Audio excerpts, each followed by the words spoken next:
でね、パキスタンのイスラムパウダーはね、2010年のフィルムだけどね、4日ごとに自爆テロがあるっていうから、もうむちゃくちゃにひどい。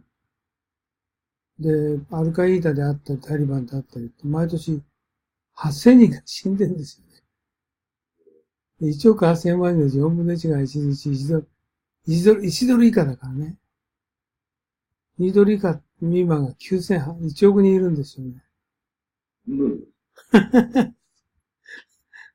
だから、今、バングラデシュとかああいうのに比べたらもっとひどい。で、それでですね、ちょっとビデオをね、見てもらうんですけど、今日、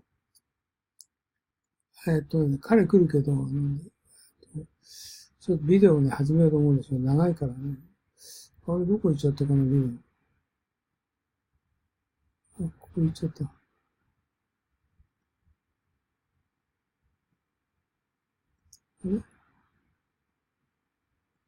れ行った。ビデオ途中まで見てたんだけど、ビデオちょっと見てもらって。これは見てないと思うんですよね。見てない。で最初に出てくるのはですね、奥さんをテロで殺された話が出てきて、それからあと学生がね、やっぱり大学でテロで友達が亡くなっちゃったっていう話が出てきます。で、ちょっと50分なんで、英語はそんな難しくないんで、ちょっと見ていきたいと思いますね。わかんないとこは多分ないと思う。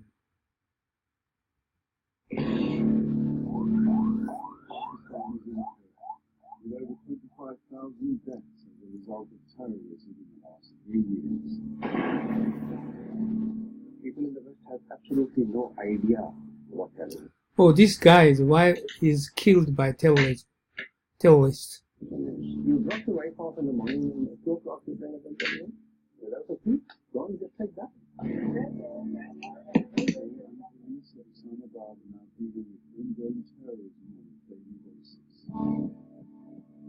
So beforehand, I just discussed about Al-Qaeda or Taliban and their terrorists and their self-bombing sort of things issues. But this is very much this more personalized video they are showing for us. And the guy is killed by terror. The guy's wife is killed by terror. So she's just so sad for many months.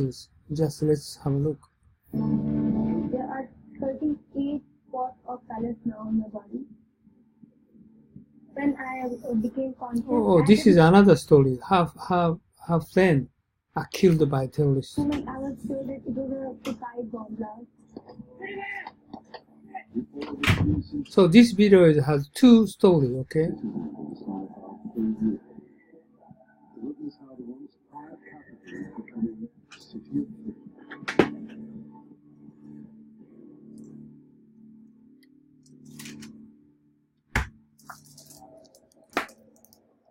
It's October 2009, and the city of Islamabad is on high alert, with the Pakistani army engaged in a new offensive against the Taliban. A wave of terrorist attacks has swept across the country, with over 150 people dead in just 2 weeks. Intelligence reports suggest another attack is... Takashi joined.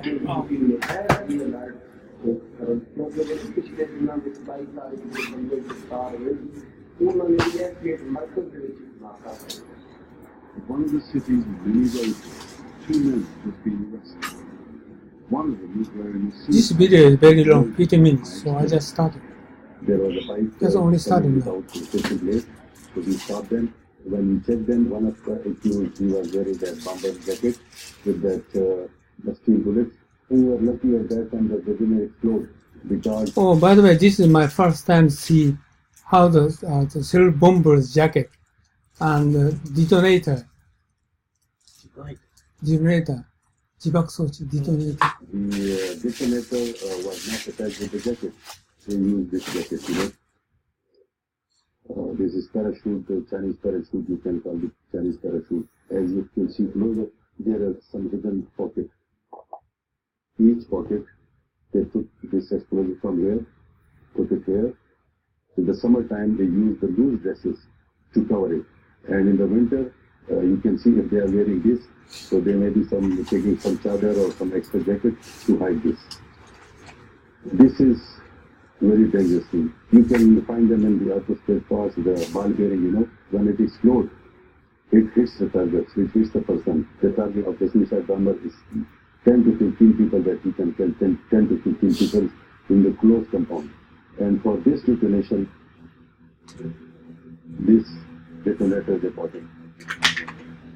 The police were lucky that the suicide bomber had not primed his jacket. Once the detonator is live, there is no going back. A week ago, at the Islamabad headquarters of the World Food Programme, a man wearing a police uniform walked past security.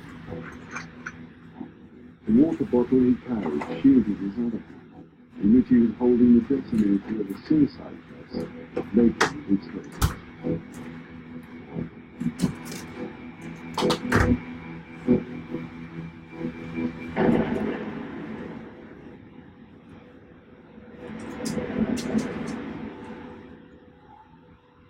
Five people were killed in the blast. Among them, Tahir Malik's wife, Gulda. I told Takashi already, yearly 8,000 people are killed. 8,000. This is 5 people killed, right? And his wife, she was killed at suicide bomb. Walls were all black. There were people scattered all over the place. There was blood all over the place. They didn't tell me, but I know that the blood where her chair was, it could have been anybody else's. Takashi? はい、はい。音が、聞こえるん聞こえにくいで。すけど、どうしてるFacebook、じゃなくて、スカイプの、なんかシステムサウンドを共有するみたいなのってできますか？プラスマーク。これ使って、スピーカー使ってっからかな。ちょっと待って、これどう？ OK。これ使ってっからかな。でもおかしいよね。こうしたらどう？ Nothing school prepared you for a death like this. どう？ You drop your wife off in the morning and 2 o'clock you bring a dead body home? どう？ Can you listen? Without a key? Gone just like that? どう？ How do you スカイプの、how do システ you ムサウンド、どうする？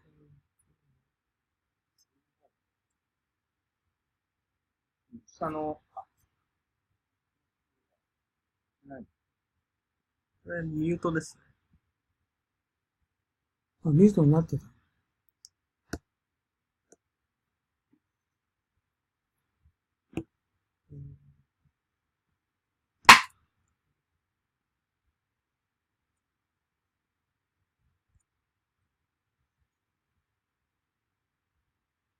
スピーカー。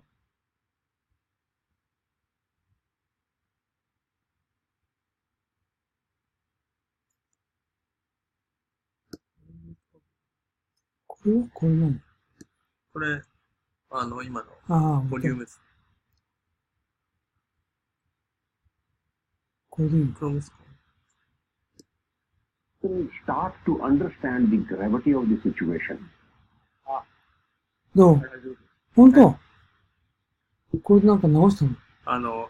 今って、こっから出たのをここで読み取ってたんですよ。じゃなくて今は、システム、どうせこれシステムで読むじゃないですか。なんでこっちから読むように。できるの？ただ僕たちの声聞こえない気がするかも。聞こえてます。聞こえてます？大丈夫ですか？聞こえてる？ OK。 That we are faced here today. This is something which is beyond comprehension. I can talk about it, I can feel it because I've been through it.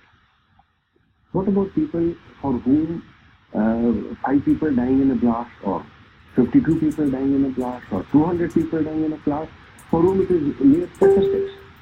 1/9/11, 1/7/7. We have a 9/11 and a 7/7.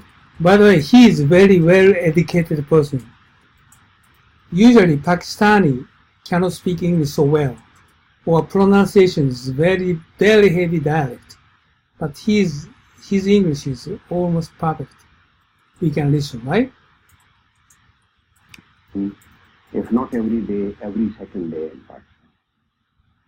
The chaos in the country has turned the city into a sea of barbed wire and barricades.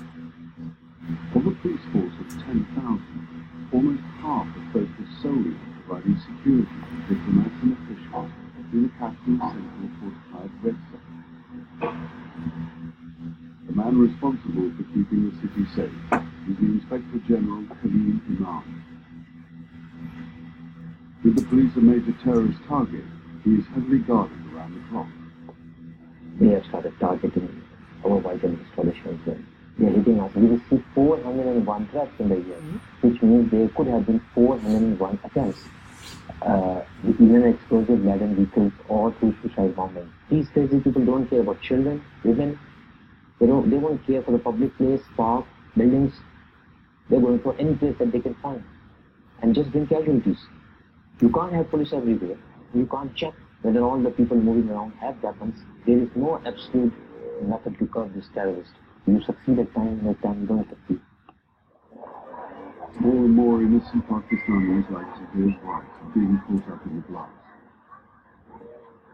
Now intelligence has reached the police that the terrorists are planning to attack schools and colleges. The man investigating these threats is Amin Khan, one of the most experienced officers on the force. Here in Islamabad, my post is designated as DIG, Deputy Inspector General of Police Operations. My job is to prevent and detect terrorist cases.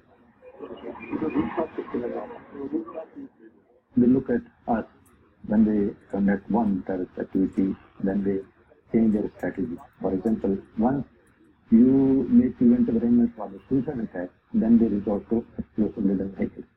If that is controlled, then they go for remote control devices. It is not simple. These terrorists, these are killing innocent people. So whosoever is involved in the killing of innocent people, it is my duty to get hold of them.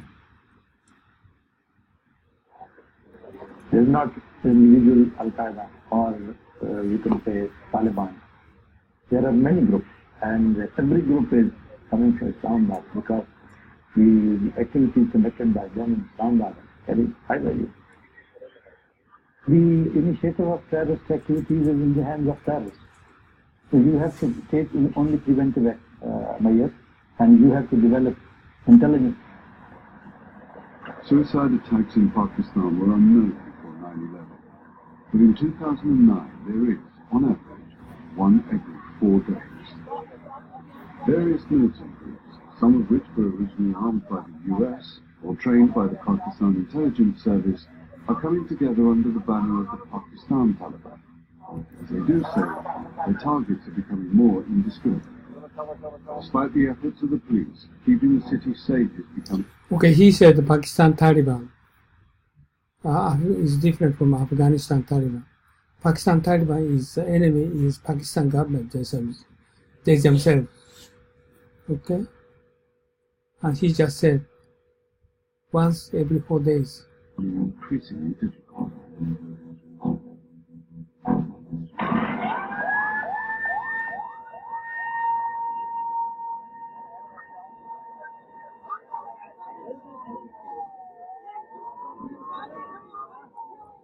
2 weeks after the World Food Programme attack, 2 suicide bombers have blown themselves up in the city's Islamic University. The worst casualties are in the girls' camp.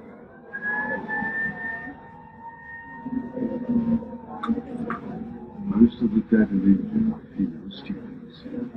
I didn't see anything. I didn't remember anything regards losses. I didn't have voice of loss, and I lived on the land. Their aims are very, very wrong. Their motive is fire the students and spy the nation of Pakistan. But we will continue with it, inshallah. Constable Omar Farouk of the anti-terrorist squad was one of the first on the scene. There was no ambulance at the time. All around there was blood. All around there was a sound of tears. And all around everyone was speaking loudly and calling their loved ones, calling their friends, their sisters. Students Gohar, Amber and Aksa were in the middle of their lunch. The first thought I had in my mind that what happened of my friends, what just happened to them, and I just turned to the table and I saw Aksa. She was sitting in a really, injured way. All her blood, the floor was full of blood. When I became conscious, things clicked in my mind that Aksa was sitting beside me. Where is Aksa? And I just looked her neck was fallen down and she was totally unconscious. I have seen her on the chair, but her neck was fallen. And I just pushed her, Aksa, come on, get up, Aksa, but she was totally unconscious. Then I tried to find my shoes, but they were not, I think they were also being blown up. The only thing I could see was the sunlight, which was the signal that this is the door to the outside the cafe. The entrance was the only thing we can see because the light was coming from there. The rest of the place was dark and it was all just smoke and smell of blood. It's the specific smell of blood. It was just, even now when we see something is burning, we get the same memory of the atmosphere in the cafe. It was just a smell of blood and smoke everywhere. When I was on the stairs, I saw a hand of somebody and I didn't have an idea that I just came near the dead body of the sweeper of our university, and I have seen a skull of a girl, just hairs, and at that moment I was sure that it was a suicide bomb blast. It is very, very difficult because there is some guys are without one leg, some are with one hand, without one hand, some bodies are without head. But in such conditions, I think there will be a single second or 2 seconds or 3 seconds when your body stop moving. The senses of mine were changing at that moment. I couldn't see. First all become red, then all become black, and suddenly all become white in front of my eyes. I couldn't even see the road, the people who were helping us. I couldn't see. First I could hear some noises, the shouts, but after that on my way to hospital, I couldn't even hear.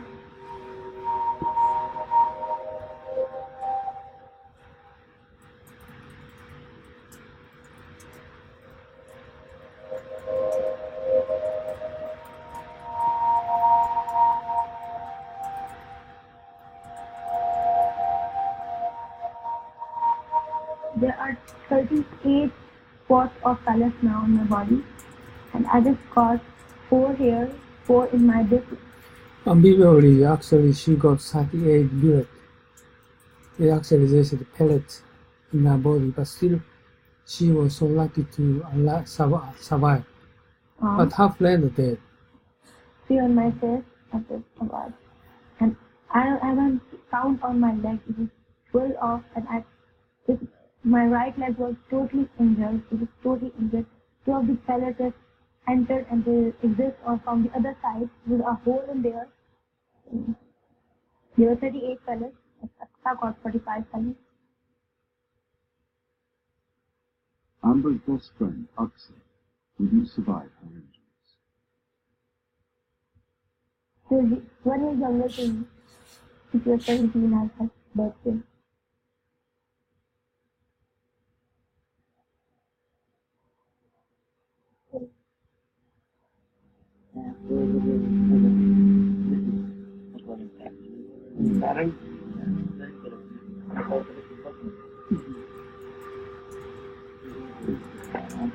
Blood.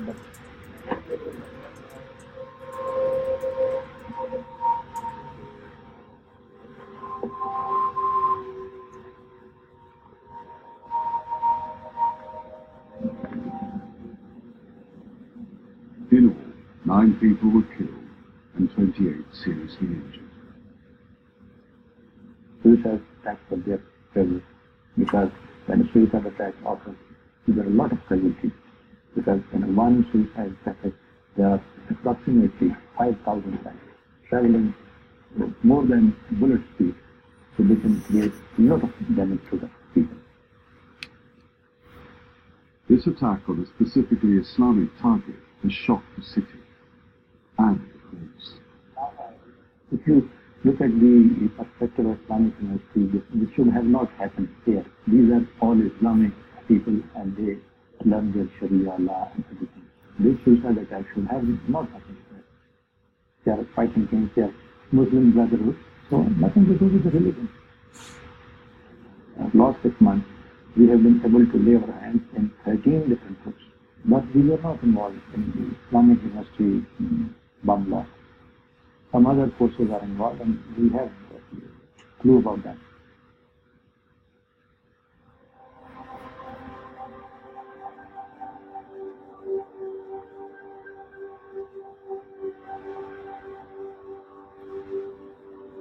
As the investigation continues, security in the city remains high. It's now January 2010, 3 months on from the attacks.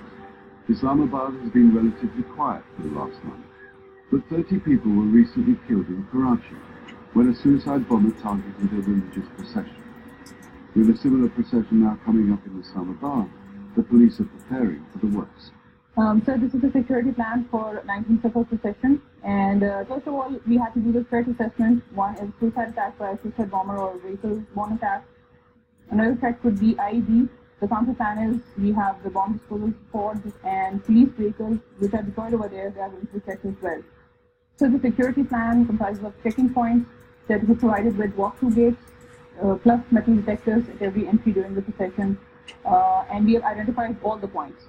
So it's very difficult to distinguish between who actually is the processionist and who actually is the student. So I think any person joining the procession would be going through at least 3 years of checking. This time we are going to brief all the deployed force 1 day prior to that. We are going to brief them, we are going to show them their... Are you going to brief each and every constabulary, or are you going to brief the supervisory officer? So the in charges.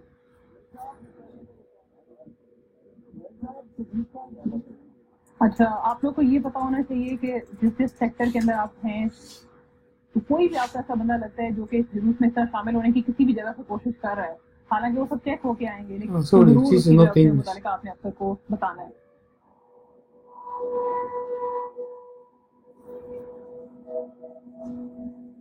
With an increasing threat from female suicide bombers, sometimes with explosives hidden under bushes, police women play a vital role in keeping Islamabad safe. A major procession like this requires every available officer on the street. Already scant resources are stretched to the limit.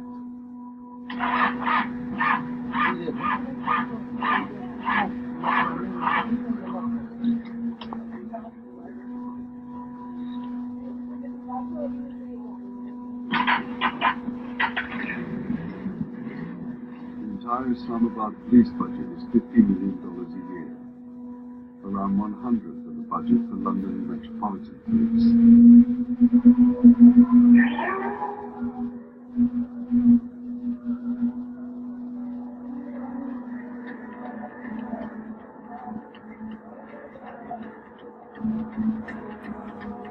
Sunni Muslims are the majority in Pakistan, so for the Pakistan Taliban, a Shia religious festival like this is a prime topic. Since it's a religious ceremony that they're observing, which becomes a bit more sensitive. With dense crowds of over 10,000 and the media already present, a bombing could lead to many deaths, and television coverage of the carnage would flash around the world. It's a huge test for the police, already thinly stretched across the country. A successful attack would severely undermine public confidence.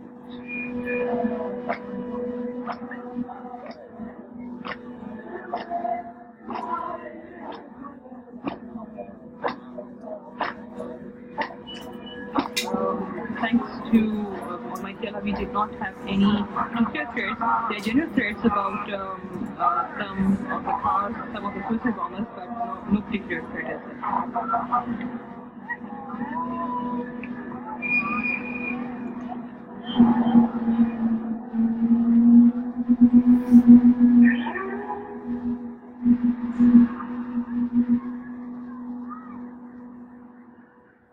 Several months ago, Tahir Malik's wife was killed when a suicide bomber walked into the World Food Programme office where she worked. With no support or compensation from the government, Tahir, like most victims, has to cope with the trauma alone. Oh, God. It's been 7 months.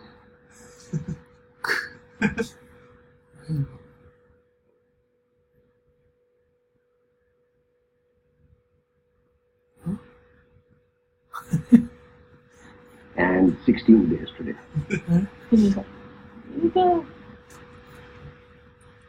Oh my God. It's fast. First time the translation get inside. Oh my God. How can I do this? Okay. Some are with one hand, without one hand. Some are with, some bodies are without head. But in such conditions, I think that there will be a single second or 2 seconds or 3 seconds when your body stop moving. The senses of mine were changing at that moment. I couldn't see. First all become red, then all become black, and suddenly all become white in front of my eyes. I couldn't even see the people who were helping us. I couldn't see. First I could hear some noises and shouts, but after that on my way to hospital I couldn't even hear.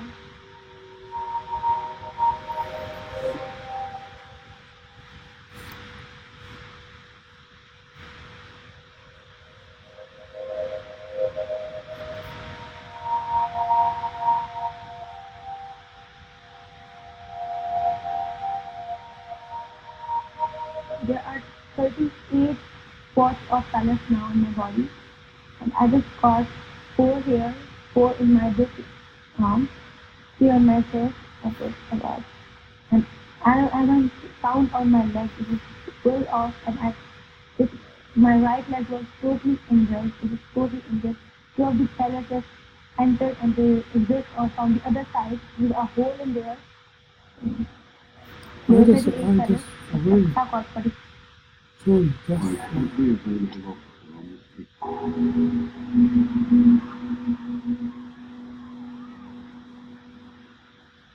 Several months ago, Tahir Malik's wife was killed when a suicide bomber walked into the World Food Programme office where she worked. With no support or compensation from the government, Tahir, like most victims, has to cope with the trauma alone. It's been 7 months and 16 days today. And except for close friends, nobody really bothered about what's happening. When people come to you, they say it's God's will. And you have to accept it as God's will. I'm not ready to accept that good that is the will of God. Because she has died in an act which is against Islam. People ask me, oh, you believe in God? Yeah, I believe in God.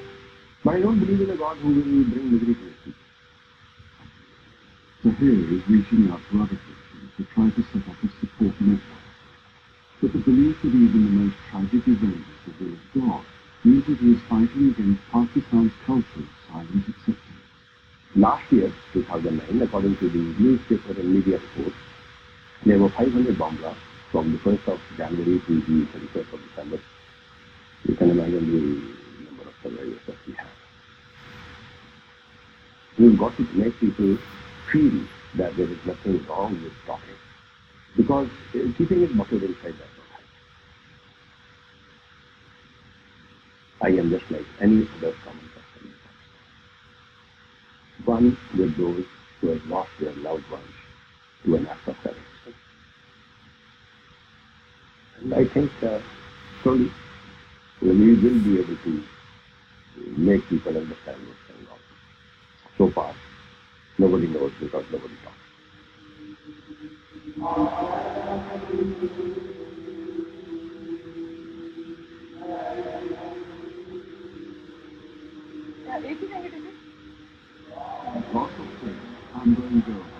being within the class at the Islamic University.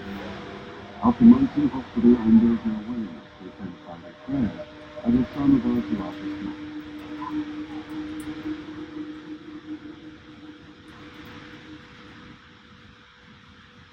With an average of 8,000 deaths a year as a result of terrorism, many people are increasingly turning to faith for support.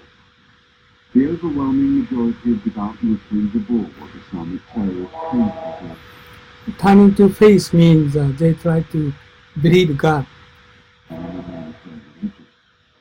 The attack on the university, a conservative religious institution, confused and appalled the ordinary citizens of the city. Since the attack, Amber is praying more often, but she's still struggling to compose the death of her best friend Aksa as a result of his life. But I can't even sleep for almost 2 months after her death. I can't even sleep. I was afraid of darkness after that. Because I knew that Aksa is in darkness and I was afraid. I just feel that I would see the blast had occurred and the windows of my room would blow down and it didn't aggregate fire and smoke and blood. Before her death I was normal, that nothing had happened. It was just a blast, it was just an accident. But after her death I got to even know something huge had happened with us. Something serious had happened with us. If blast hadn't occurred, she would have been engaged till that day. And I and Aksa would have a couple dance at that time. And she would dance at Mehndi and all that. And they were all very plans of hers, but now they could be nothing. The police have been sifting through the forensic evidence from the attack across Aksa her life. They have begun to build a picture of the two men involved in the bombings. The attacks were carried out by suicide bombers who were not more than 20 years of age. And we recovered their clothes as well as their shoes and blown up pieces of their faces also. Both of them, they were having beards. If we are able to reconstruct the face, then it can be shown on media also, and we can easily prepare a sketch of that, so that somebody might recognize him, that who is he. And in few cases, it has happened actually. We took the pieces of the blown-up bomb, our jackets, then their components, their circuit pieces, the switches, and sometimes we get some residues of explosives also. In Islamic University, that whole protection chlorate. You can provide explosive or homemade explosive. The ingredients are available in market, the chemicals which are used in it, and it can be made. The suicide bombing and his device are only a small part of the puzzle. The people behind such blasts always work in teams. To stop another attack, police have to track down those who planned the blast and the handler who dropped the bomber off at his target. If you get a good lead, that connects everything to it. And slowly and gradually, investigation is a very tedious and a very difficult job. It takes time. It needs expertise, and it needs resources, and needs proper application. At the Inspector General's office, senior officers are meeting to be updated on the UN World Food Program and the university bombings. Leading the investigation was DIG海野恵一. I tell you, Bismillahirrahmanirrahim, we just wanted to review some of the things which is happening. Telephonic transcription mobile translate कर रहा था सब सुना इसने mobile बात की यहाँ से टेलीफोन पे बात की यूनिवर्सिटी वाले कौन बात है ये further information. The bomber at the World Food Program was wearing a police uniform from the frontier from Istanbul. With units often based in remote tribal areas, vulnerable to Taliban infiltration, the investigation is focusing on this force. 57 platoon entire internal investigation के बाद है अभी दोबारा लेंगे when he was arrested in UN bomb blast उसको दोबारा लेंगे क्योंकि उसका मासिक डिटेक्शन हमारे ब्रांड की बात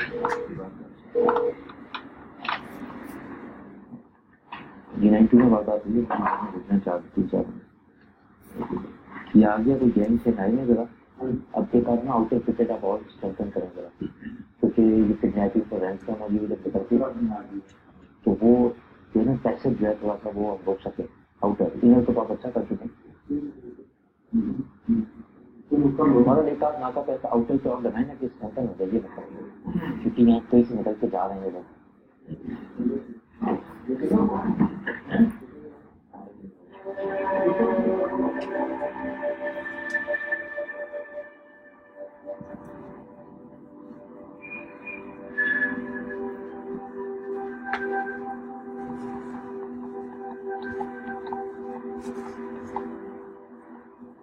On the outskirts of Islamabad, Amber is visiting Aksa's family.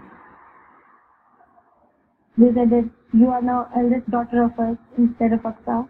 You have taken the place of Aksa in our hearts now. So what can I do now? The two friends were inseparable since they met at school. Aksa's parents moved from a village outside Islamabad to enable her to go to university, even though they could barely afford the fees.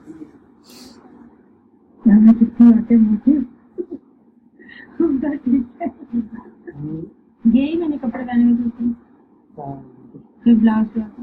अच्छा, ये आप कैसे लगे होंगे जब छोटी हो चुकी तो अभी भी मैं देख रहा हूँ किसी से फ्लेक्सिबल सूखता मेरी भी ना राइट साइड पे ना, राइट साइड पे यहाँ से इस शोल्डर से लेके नीचे तक इसी तरह दो पैलेट्स लगे थे ना, वो निकल तो गए थे, मैंने निकाल दिए थे पैलेट, मुझे वो बीच में अंदर नहीं गए थे, लेकिन मुझे निशान भी थे। When Amber decided to study at the Islamic University, she encouraged Aksa to come with her. Now Amber worries that she led her best friend to her death. मिली थी मुझे अक्सा काफी हंस रही थी, मैं अवॉइड ही करती हूँ मैं उसके, क्योंकि ऐसा मैंने देखा है कि जब मैं उसको याद करती हूँ मेरी तबीयत ना डिप्रेशन में आ जाती हूँ मैं काफी ज्यादा कुछ दिनों के लिए। दिल नहीं मानता तो जल्दी ये लगता है कहीं से आ जाएगी, उसकी तकलीफ होती है, उसकी तकलीफ होती है, उसको खुद अपने हाथ से उठा रहा है, कमर में उठा रहा है, हर चीज की है, लेकिन मैं खुद उठा रहा हूँ, लेकिन उसके बावजूद ऐसे लगता है कि जैसे ये ये मैं आपको बताऊँ, ये जितनी भी जंग हो रही है ना, ये जो आपके साथ मैंने किया, ये जिसने भी किया, ये तो मुसलमान तो हो नहीं सकता, इतना बड़ा उसने हादसा किया, और वो उनका मकसद यही होता है कि ये लोग करें, तो आप लोग हमारे मुस्तकिल, तो अगर आप लोग इनसे दिन बर्दाश्तों की पढ़ाई छोड़ दोगे तो वो उनका जो मकसद कामयाब होगा।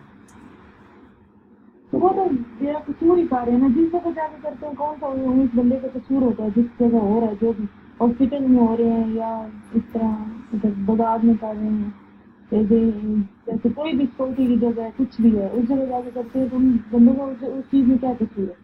अब यूनिवर्सिटी में गया तो क्या था, बच्चियाँ तो पढ़ने जा रही थी, आया इनका कोई किसी मुल्क में या किसी हुकूमत से या किसी से भी नहीं था, इनका ये तो चलता रहे, जालिम लोगों को क्या है, जिधर जाके कुछ ना कुछ कर दिया।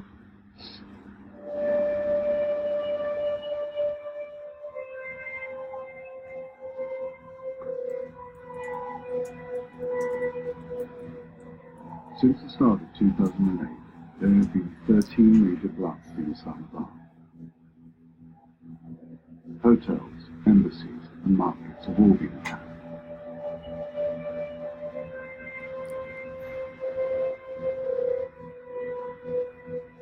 More than half these attacks were of Western interest for the police. But since the university bombing, there is fear that the terrorists are focusing on softer civilian targets to create widespread fear and panic.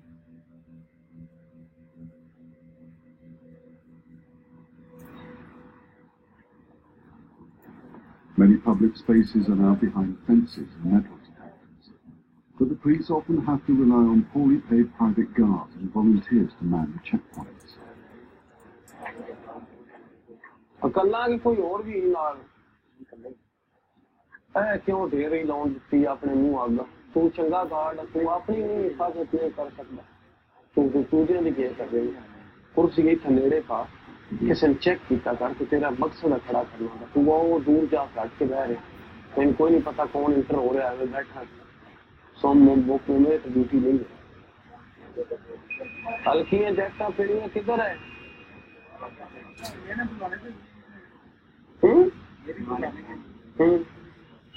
हर बंदे check करके अंदर body search करके अंदर आने दिता करो। एक time ਦੇ ਵਿੱਚ ਹਿੱਟ ਜ਼ਰੂਰ ਮੌਜੂਦ ਰਹਿਆ ਕਰੋ। ਕਿਸੇ ਸੂਰਤ ਤੇ ਪੁਆਇੰਟ ਖਾਲੀ ਨਾ ਛੱਡਿਆ ਕਰੋ। ਤੁਹਾਨੂੰ ਫਿਰ ਚੈੱਕ ਕਰਾਂਗਾ 3:30 ਵਜੇ ਅਗਰ ਤੁਸੀਂ ਨਾ ਹੋ ਤਾਂ ਮੈਂ ਕਰਨਾ ਫੜ ਕੇ ਲੈ ਆਵੇ।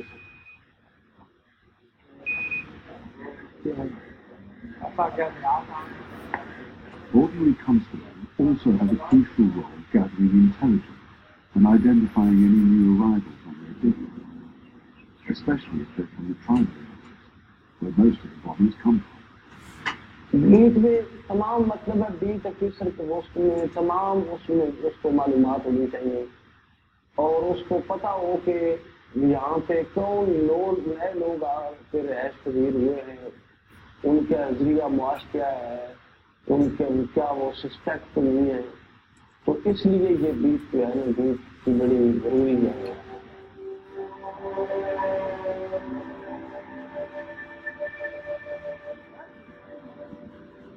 Around a quarter of Pakistan's 170 million population live on less than $1 a day. So economic factors also play an important role in the spread of terrorism. Deputy Inspector General Bani Amin has come to a police station in Islamabad's rural perimeter where suspects from tribal areas towards the Afghan border have been encountered. He believes they may be employed by Pakistan Taliban commander Mangal Bar.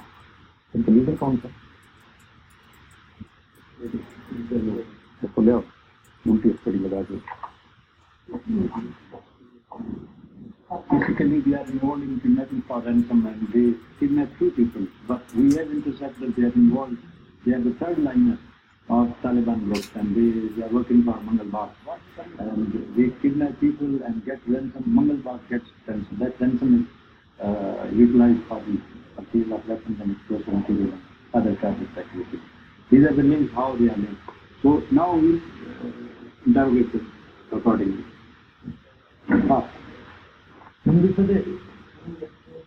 Oman Sati, फिर तुम करिए सभी करिए ना sir तुम जुर्म किए बनता सर गलती तुम गलती काम होता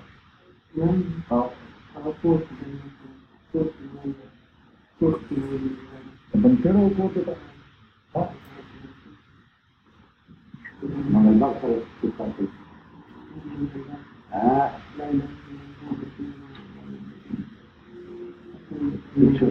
इसको किसने इंटरोगेट किया?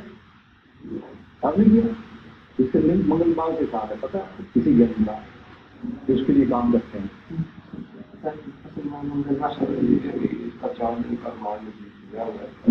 इनका लीडर कौन है?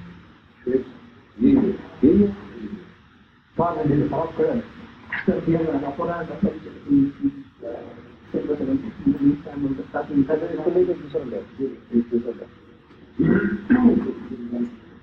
are not hardcore.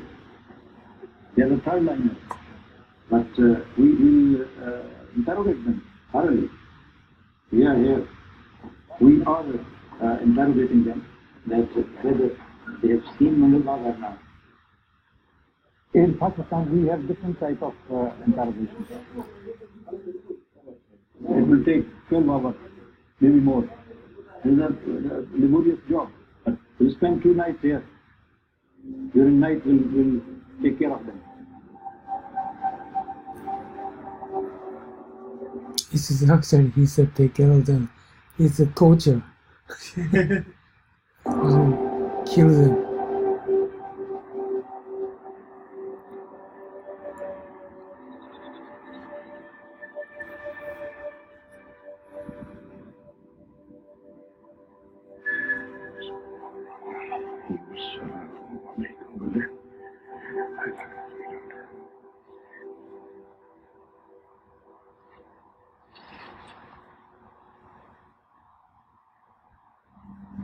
I find that when I go to the grave, I find peace. It may seem odd, but I talk to her. I tell her what I've done since the last time I was there, and I feel that she is listening to me. Whether I go there every second day, every week, or every 20 days, I had the same feeling. I had a good feeling going there. My relationship with my wife was summed up with a friend of mine. He said, Sahib, people have better halves. She was your fool.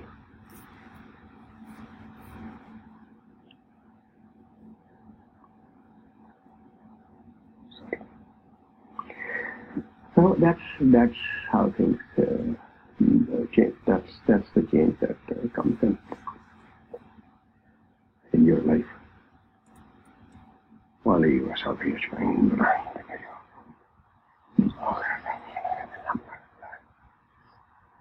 People will ask you, and when they ask you, you go back into time, and it hurts. So all those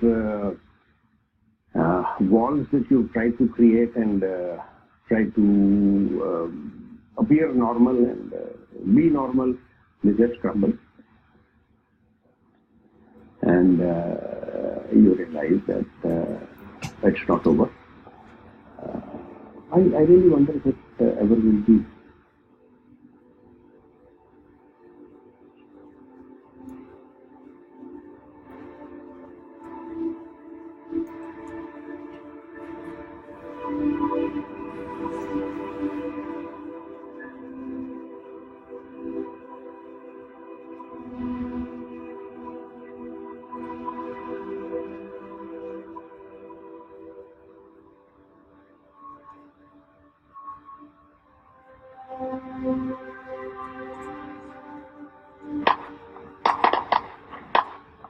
The focus on security in Islamabad since the bombing of the World Food Programme and the Islamic University has been paying dividends.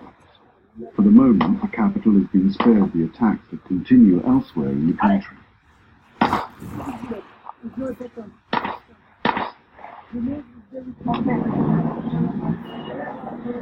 For the police, intelligence remains the most important weapon in fighting terrorism. This morning they received a valuable tip. अभी हम Karachi company अड्डे पे हैं। 10:30 बजे हमें इत्तला मिली थी कि ये अपोजिट जो होटल है बिस्मिल्लाह होटल, वहाँ पे कुछ लोग बैठे हैं जो कि सुसाइडर हैं, जो मशकूक थे। ये इन कुर्सियों पर बैठे थे, ये जो कुर्सियों,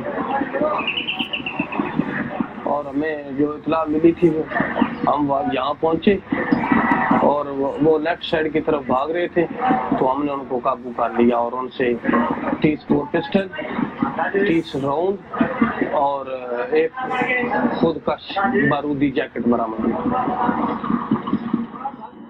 सुसाइडर का इंतजार कर रहे थे, खुदकश का इंतजार कर रहे थे। उन्होंने वहां से जब उनके पास खुदकश बम्बार पहुंच जाता तो नजदीक ही होटल में उसको तैयार करना था, जैकेट बनानी थी और तैयार करके उन्हें F8 मरकज में धमाका करना था। इससे पहले ही वो पकड़े। Once the police started to interrogate one of the men arrested, they discovered he used to be a policeman in the frontier constabulary.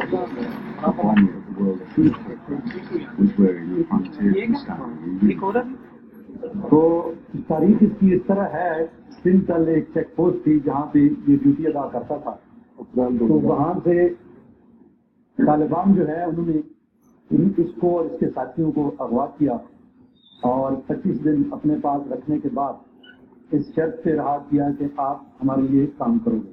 तो इसमें हामी भागी और उनके साथ मिलके प्लानिंग शुरू कर दी और UN वर्ल्ड फूड प्रोग्राम जो कि F8 में खुद कुछ धमाका हुआ था, इसने सजेस्ट किया कि अगर FCD यूनिफॉर्म में अंदर खुद कुछ को भेजा जाए तो वो कामयाब होगा। जो खुद कुछ जैकेट थी ये ट्राइबल बैंक से FCD यूनिफॉर्म में छुपा के लाया, तो इसको ये जगह दिखाई और सुबह उसको जैकेट पहना के और यहाँ पे छोड़ दिया और ये लाश हुआ। Under constant pressure to demonstrate they are successfully fighting terrorism, the police allow the press to interview the suspect, even though a trial may be months or years in the future.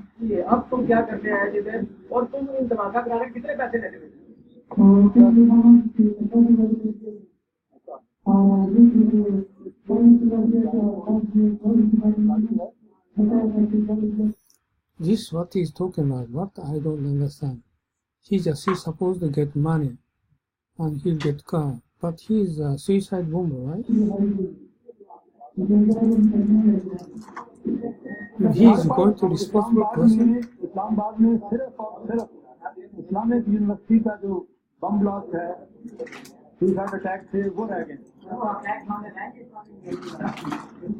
Islamic university वाला इससे लगे हुए हैं, जब workout हो जाएगा आपको जन्नत देंगे यहाँ।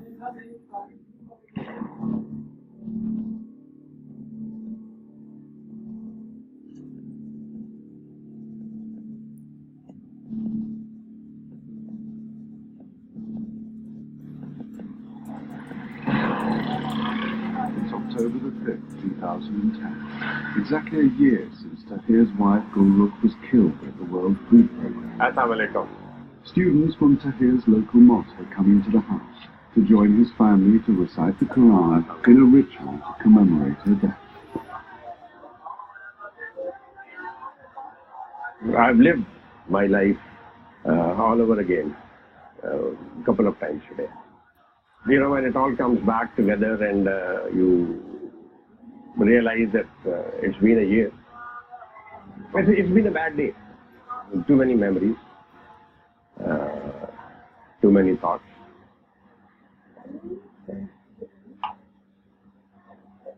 I have taken it that now, okay, this is the end of one life cycle. Another life cycle has to start. So I don't know how long it's going to take to heal, but I'm trying to come back into life, come to grips with life. All these doubts which had come in, you know, maybe this is what I did wrong, maybe this is what we did wrong, maybe this. So all those things are now slowly being settled down. I think it will be okay.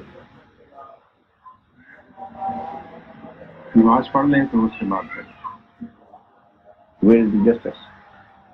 I've forgiven them, because even if they hang 20 people for doing it, it doesn't bring those 5 people back. They are gone. And I can only feel bitter about it. I can only feel anger about it. Or I cannot feel bitter, not feel angry, forgive them, and try to get on with my life. And that's what I'm trying to do.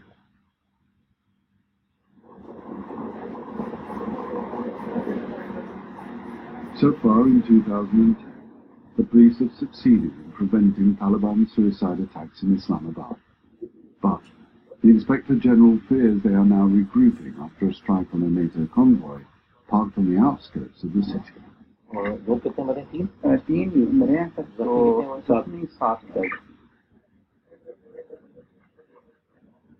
We got an initial information that about 8 to 9 people have entered this place. They fired, they set these trucks on fire. 3 people have died, and about 8-9 people are seriously injured. 17 trucks have been burned. These trucks, they are moving upwards towards north, going to the Afghanistan border, and these are moving through the agreement that we have with the international forces. But there are a number of radical and extremist groups in between who want to stop that, who don't want this stuff to go over there. So definitely we are still fighting a war against terrorism, and the war is still on.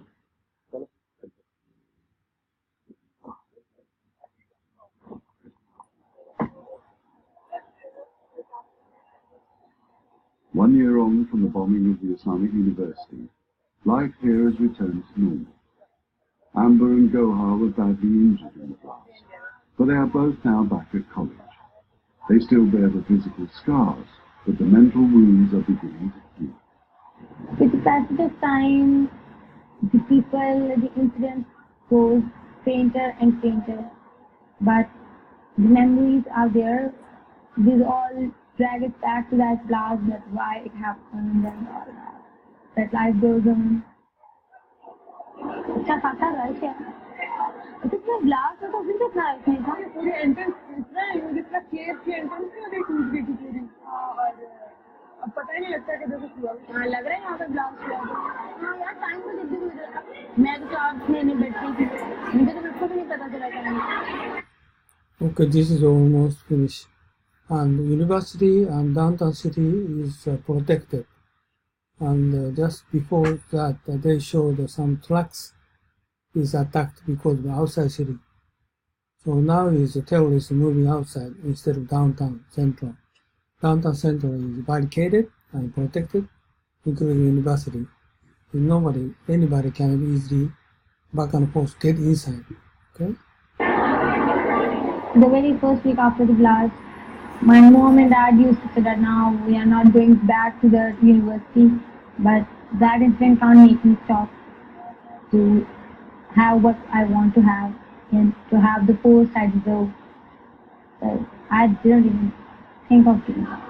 अब third semester भी खत्म हो जाएगा 4 साल खत्म हो जाने पता नहीं चलेगा ऐसे बिल्कुल बाकी अगर व्याख्या का ब्लास्ट हुआ तो हम पढ़ रहे थे यूनिवर्सिटी में I have to continue my studies. It's the second life that I've got. So I have to utilize it to the full. As the death toll from terrorism across Pakistan continues to rise, a memorial is being dedicated to all the police who have been killed in the line of duty. We lost a lot of people in this process, and we can't forget those people. They laid down their lives so we may all live in peace.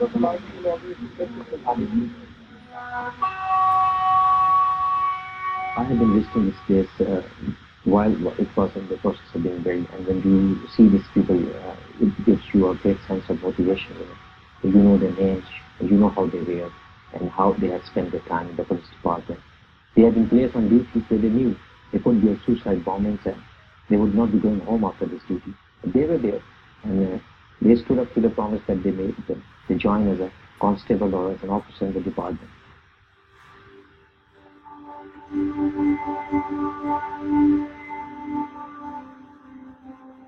We haven't forgotten them, and what they did is very important for us.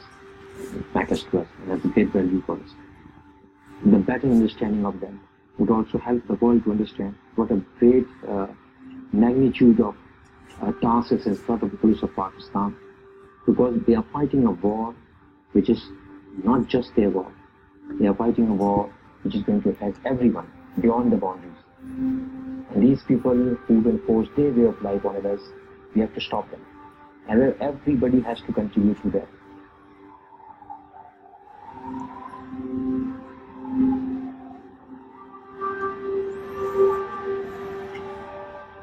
I have only one objective, that I should be the last Tahir Wujud Malik and she should be the last Mulk Tahir in Pakistan. And there should not be such incidents that produce more Tahirs and more Quls in Pakistan. I don't know how long it's going to take, but one day it's going to happen. All this has to stop. It has to come to an end.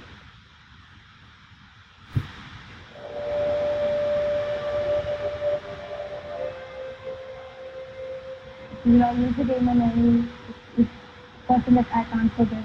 We spent a lot of time together. So I think I remember. I don't think that making 50 to 60 girls are injured and making 10 of them die can stop the million of girls to study. If we are the future of Pakistan, then Pakistan should be honest. It's just because of some people who are out of their plan. If they come back, Pakistan can go very forward. And so on.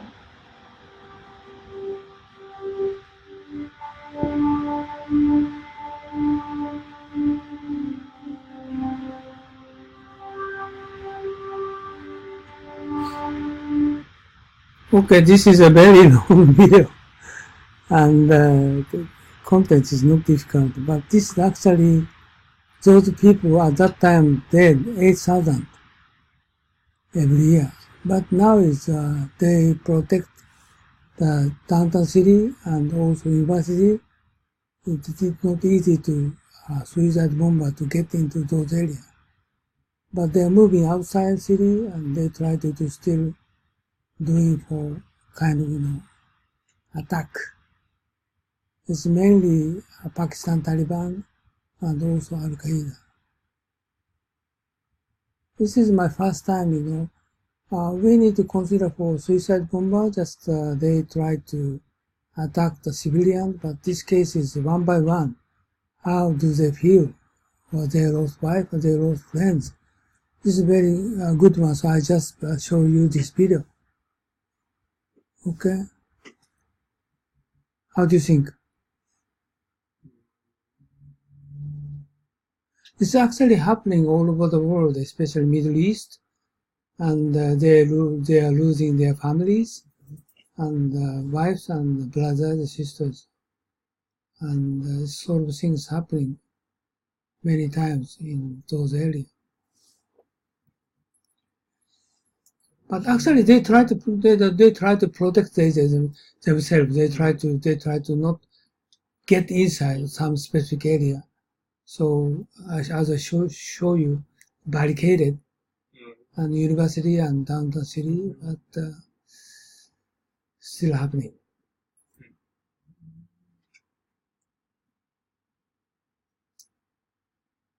Okay, Takahashi. Okay? Your voice is so small. Hello? Oh, okay. Okay, just start facts in these areas such as Pakistan, Middle East. So your voice is small. How come I can't listen your voice? Why is your voice small? Say something? Yeah, okay. No, I can't hear you well. Just a moment. I try to check it.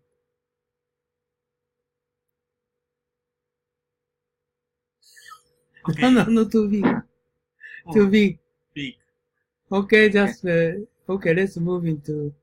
So this is Pakistan. So Pakistan is very similar to Bangladesh, and also what's the next country was that? Very similar to the situation of all those surrounding countries. It's terrible. Their current situation is. So today I want to move into Myanmar. Okay. Myanmar is another interesting country. This is changed from military to NLD, is headed by Aung San Suu Kyi, and they won the election 2015. And the other issue is this year they got a problem from Rohingya. They tried to ethnic cleansing. Actually, they did, and they killed many people. And on this report is 400,000 people escaped to the Bangladesh, but actually almost all people moved into Bangladesh now. So Aung San Suu Kyi, she never protect. She didn't say she'll protect those people. Because he is representative of his country's people. Those people is Buddhist against Muslim Rohingya. So I think maybe that is the reason why.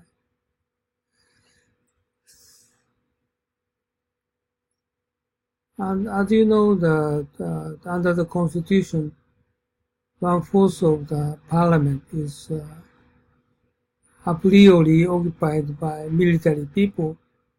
3/4 is by direct election, and the military heavily involved in disorganizing the parliament.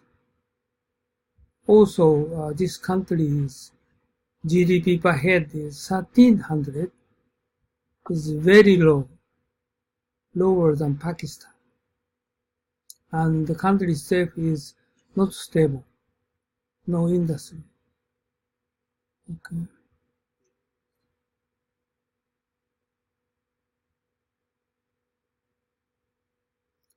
But also I'm going to explain you in English.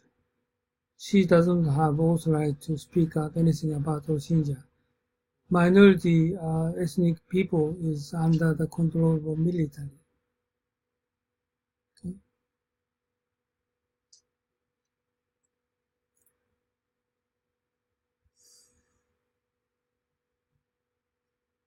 Just additional comment is I did talking about Bhutan.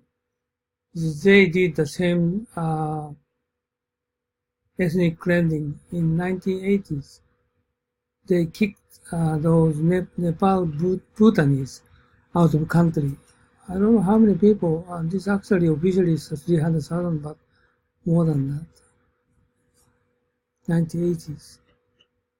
Okay, so now get into English. A little bit more detailed explanation telling about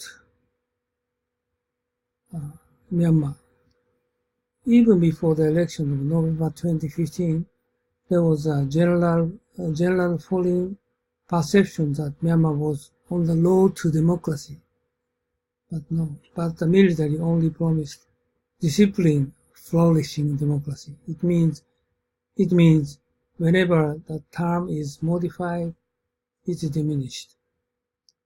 Okay, Myanmar is definitely on the transitional path from which there is no returning to authoritarian rule without widespread public disturbance. But after 1 year, there are questions over where it is going, how first, and the million potholes in the road ahead. Elections ideally allow the peaceful transfer of people between parties and are one critical hallmark of democracy, but not the only one. They have many. Indeed, peaceful transfer of power in Myanmar from military-backed party to the Civilian National League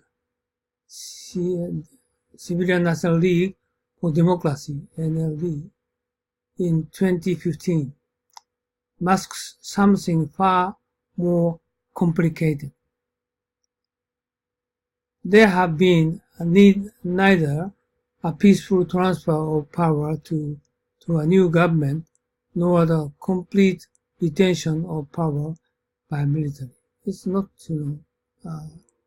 both ways. Okay, new government, but also some portion is governed by military.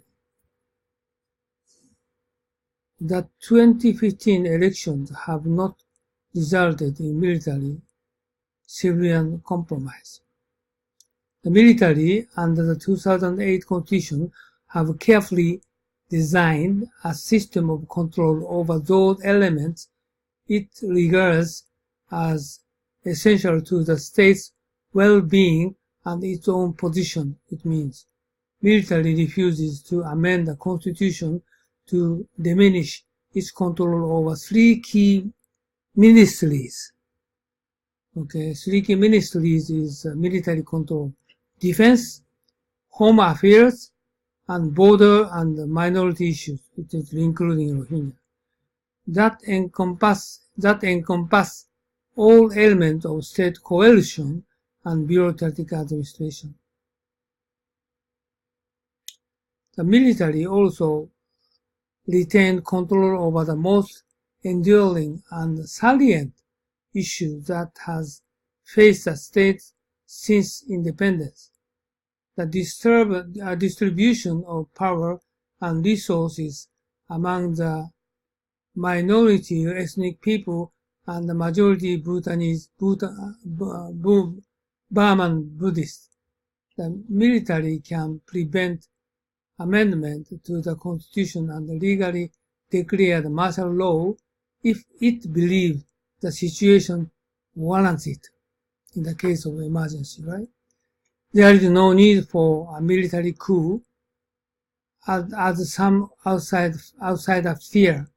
The military still have the constitutional power to rule should it determine conditions required, should it determine the condition required. Okay. So this is current military. So actually, military occupied the three areas of the ministers. I told defense, home affairs, and border and minority issues, including Rohingya. So this is a military control. Then as a first period, I'm going to show you some education. The United Nations, during Myanmar military dictatorship, critical thinking and free debate were forbidden. But as a country changes, will this new openness open the doors to real democracy? The nation's youth are determined to make that transition. So this is a summary of in Japanese. By the way, there's additional comment. Utanto is he come from Myanmar. Okay. Let's go and start this video.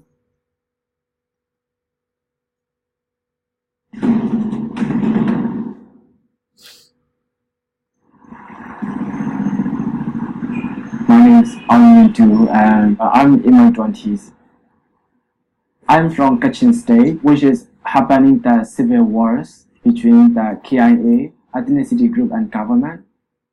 That civil wars was started when I was the grade 7 student. Thousands of people, they have to move their home, and also some of the houses, they were burned. One of my brother was shot in that battle. So, and then only me, I moved to Mandalay, and I continue my secondary education. Originally known as Burma, Myanmar in Southeast Asia is emerging from decades of military rule. Its people are looking for greater freedom under a new democratic system.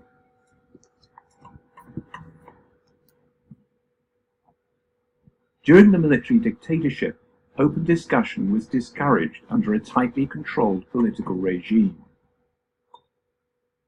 This impacted heavily on the country's education system and academic institutions. This is a story about three young people, Ang, Kinchit, and Miat, who became friends at Fangdao-U Monastic School. The school, which is managed by monks, uses a teaching methodology based on critical thinking and free expression. This is what drew Ang's mother, who placed him here when his own school in Kachin State was shut down in the midst of civil strife. Government-run schools don't allow this approach and still largely rely on rote learning. I hate that system. I learn all the subjects by memorizing lessons. 24-year-old Kinchit Win works as a librarian and as a debate activist at the school, which is located in Mandalay, Myanmar's second largest city. This is not the way that we have to learn the education. This is absolutely wrong way. Now life is different for the trio. Along with the Burmese people, they've witnessed significant change since the 2010 elections. Thousands of political prisoners were released, including Nobel laureate Aung San Suu Kyi. She'd been confined to 20 years house arrest because of her efforts to bring full democracy to the country. Her vision is shared by Kinchit. My hope for my country is that to have a good education system, to have access to better education system, which can lead to the better way of democracy. These young people believe that the path to a full democracy is through a system of free debate and critical thinking. They want people to acquire public speaking skills and to be able to stand up for their rights without fear of repression. Kinchit's experience as a debate activist motivated her to create an opportunity for young people to strengthen their communication skills. She introduced a project called Debate Education for Democracy into the school's curriculum. So you understand Myanmar actually very much changed their political regime more open to the people, freedom of expression. But problem is just I told you, Rohingya ethnic cleansing is the exception. And the other issue is, I think, very more toward to democracy. This video shows. She and her friend Mia have been inspired by international example. They took part in a debate tournament held in neighbouring Thailand. My team got the second prize. Personally, what I learned from Thailand, as a Myanmar people, so we had been closed by the government. So we don't have a lot of knowledge with the politics or other things in Thailand. So they are very open. And also that education system is much better than in here. And also the government also have to provide good education or good governance system. So if we can combine that one, that is really very good for the country. Now, both Niet and Arn have a chance to serve as judges at the first public debate forum organised by Kinship, which was held in Mandalay in August 2015. The project and the forum, which aim to strengthen debating skills in Myanmar, have been made possible through funding from UNDEF, the United Nations Democracy Fund. I'm Hospital, and we stand for formal education is the best way to be happy in life. Our idea cannot be the same, so that formal education it is also not the best way that we can find happiness everywhere. Of course, we can get short happiness by different ways. We need education scientists to get it working from. Our opponent team, we have told that they just mentioned their arguments and then they do not tell much about happiness. Now today, in my group wants to get scholarship. One, we want to get formal education from higher education, developed countries like Korea. To get working from, to get happiness in their life. Not all of the people in the world can access formal education. Can we say that these people cannot have the happiness in their life? No. Everybody, big applause for the presenters. Over 100 young people from 4 regions in Upper Myanmar competed for the top prize. Mia draws on her past experience of judging tournaments.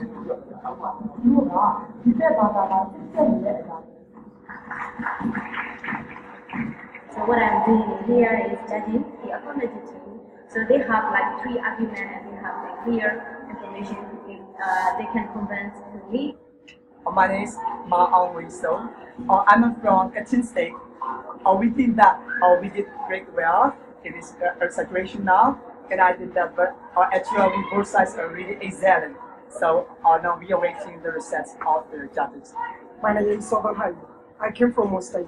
Yeah, I like this side to make a debate. I think it's my two side, just a little weak. After several rounds, the team from Kachin State wins the contest as the best and most effective youth debaters in Myanmar. Niet believes this is a vital skill which will help them face challenges in life, allowing them to think of the negative and positive sides of any argument and to choose wisely for themselves. In November 2015, most of these young debaters used their newly acquired knowledge to cast their ballots in Myanmar's first national election since President Thein Sein's government took over in 2011. After tallying votes, Aung San Suu Kyi's National League for Democracy party won a landslide victory, but under the new constitution passed in 2008, she's barred from taking up the presidency. If we cannot change constitution, that will not be, we cannot see very changing very much. But if we are changing constitution, so if the suggestion. For Myanmar's young debaters, there's now a chance to use their skills to build a true democracy. Who is the UN secretary from our country? So he said that, so if you are going to get the democracy, every person, single person, have to educate it. If there is no educated person, don't hope for the democracy. I will try my best to continue my work and to change the education system and to create opportunities for youth. So I believe that in democracy, everyone, no matter you are a man, no matter you are a woman, all of us are connected to politics. You all need to be interested in politics, and politics is life, as well as life is politics. Ang says his mother is very proud of his accomplishments and has never regretted the sacrifice she made by moving to Mandalay. His goal is to share his knowledge and experience with the next generation who will help build a better Myanmar.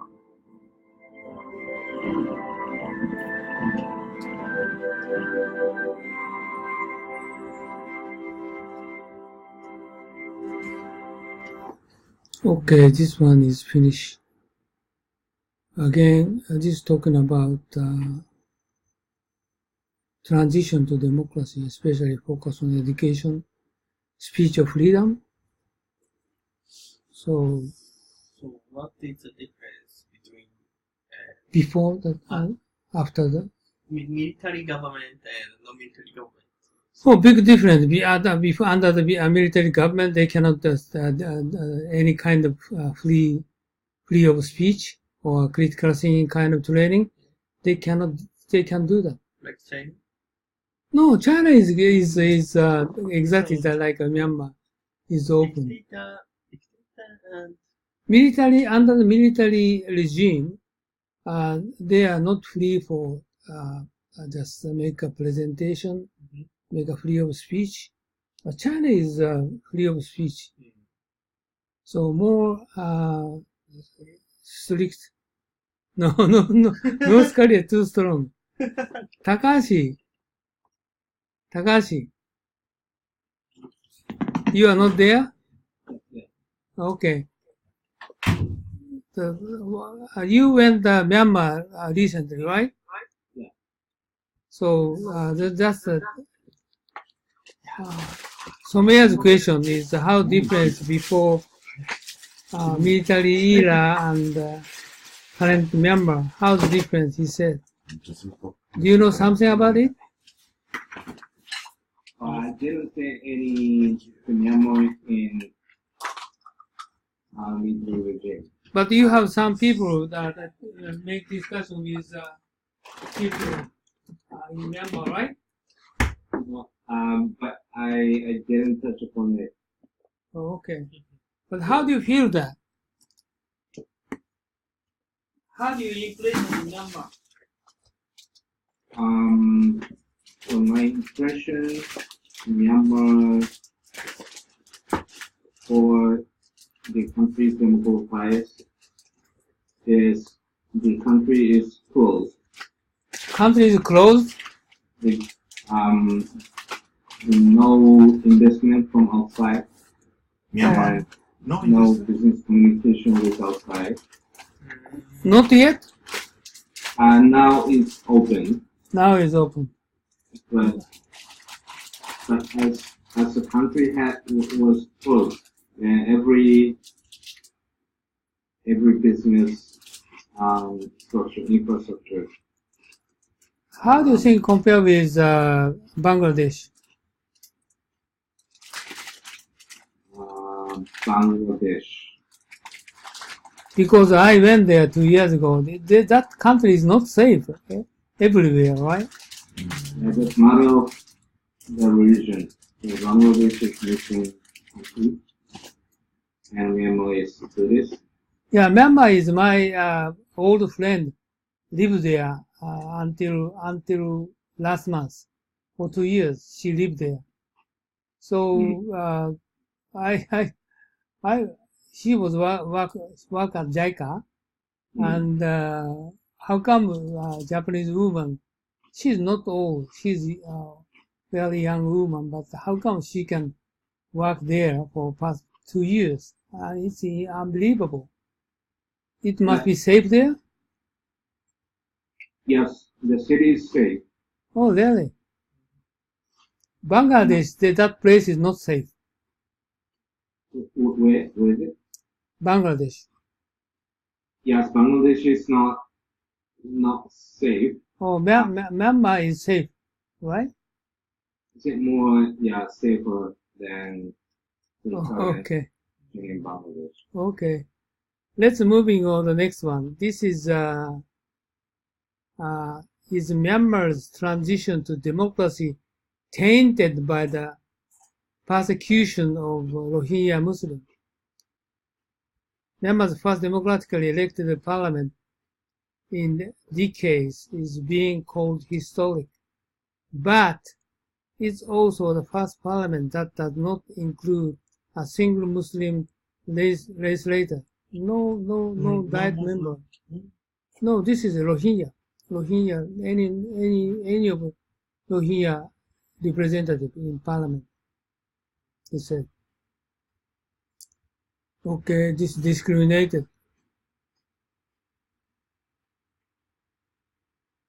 Okay, let's have a look. This is not the wrong one. A symbolic moment of change in Myanmar. After years of struggle, a democratically elected parliament meets for the first time. Military rule is over, but what does freedom mean for Myanmar's minority? Still one of the most persecuted in the world. This is Inside Story. Huh? Top? Okay.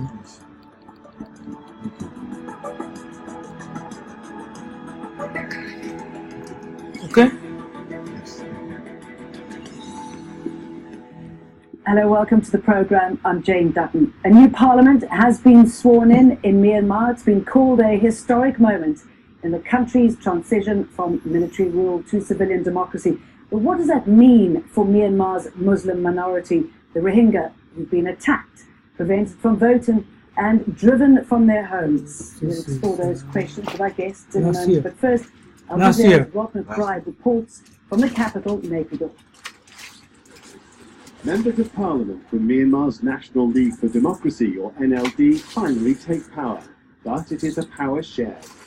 After half a century in control, the military will still retain a firm hold. They get a quarter of all seats in Parliament, keep control of important ministries, and can block any constitutional change. Analysts say that will make it difficult for the NLD to govern. I think as long as the military appointees are sitting in the parliament, the NLD government cannot govern effectively. The military themselves were not saying too much. Is it going to be a good government, a workable government? Hello? During the years of military rule, NLD supporter Win Tin was constantly in and out of detention. Reconciliation will take effort. It is a very sensitive time. Negotiations need to take place to build up trust. This is a country in need of effective government. Often referred to as democracy on a leash, there's no doubting whose hand is on it. The hope for the NLD is that the military feel comfortable enough in this delicate relationship that they don't exercise their powers. The list of priorities for the new MPs is long. Getting all ethnic groups to sign up to a national ceasefire after years of conflict, ending the marginalization and persecution of the minority Rohingya. And then there's the economy after years of stagnation. There are signs of recovery. Okay, Rohingya, they don't have identification of Myanmar. No? No. So 1 million people, they don't have voting stick. So that's the reason why none of representatives get inside parliament. But Myanmar does not accept those people as a citizen. So no registered ID, no ID. No, they do not recognize those people. Only Rohingya. Then I have a question. Can people smuggle into Myanmar easy? Say again? Can people smuggle into Myanmar easy? Because you don't need of course, yeah. Of course, I not only Myanmar, Pakistan, and every other area, it's very easy to get in, get out. But kind of Rohingya cases, they just get together 1 million people, so very well recognized by the other people. So that's the reason why they got ethnic cleansing. If Rohingya is just 10,000 or 20,000, they're going to be the one of ethnic group. Actually, the Myanmar, they have lots of ethnic groups, but Rohingya is one of the largest ethnic groups. That's the reason why they try to keep them out. These similar things happen in Bhutan. Bhutan is currently, they have 600,000 population. Beforehand, they had more than 1 million. But those people are Nepal Bhutanese. So they kick them out, all of those, to push into Nepal. Really? Yes, and still Nepal government, they do not give them identification for those people because the Nepal government, they are Bhutanese. They believe that. So, but Bhutan government never accepts those people as their citizens. So some of those is refugees fly to United States. America accepts as their refugees. Actually, how many people? 7,000? No, more than that. 35,000 people is moving to the United States. So it's like gypsy. As refugee. Not immigration, as a refugee. Okay. And this kind of thing is happening. This sort of thing is happening all over the world. Okay, currently I am developing Africa. Africa is the same. Ethnic cleansing all over the area of all Africa. But that's in Africa. That's because of the colonization, right? I mean, the Mandarin borderline was to destroy the tribes. Yeah, like a Middle East Kurd. Kurd is the same, right? So the thing is, the Kurdish population is so huge that's the reason they cause lots of problems. Right? Okay. Thank you. So moving on. Tun Tun used to have a roadside stall selling fuel from bottles. Now he has a filling station. You hardly saw a car or motorbike, but now nearly every house has at least one motorbike. And among all the other priorities of this new parliament, the business of a new president. NLD leader Aung San Suu Kyi is blocked by a constitutional clause that would need to be changed with agreement from the military. In this new atmosphere of change, even that seems possible. Over half a century of military rule has formally ended. Let's have a look back on how we got here. Aung San Suu Kyi founded the National League for Democracy in 1988. It was a time of huge anti-government protests. The following year, she was placed under house arrest. In 1990, she won a landslide victory in the first free elections in 30 years, but the military ignored the results. Change was coming, but it would take a long time. Suu Kyi was released in 2010. By then, she was a Nobel Prize winner. A nominally civilian government was sworn in 2011, but with former General Thein Sein in charge.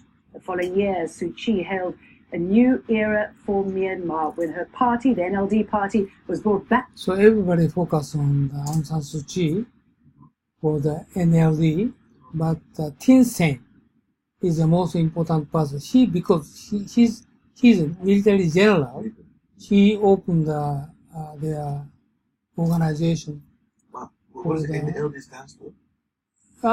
National League of Democracy. League? National League for Democracy. National League. National League for Democracy. Back into the political process. Soon, censorship was abolished, peaceful protest permitted, and more political prisoners freed.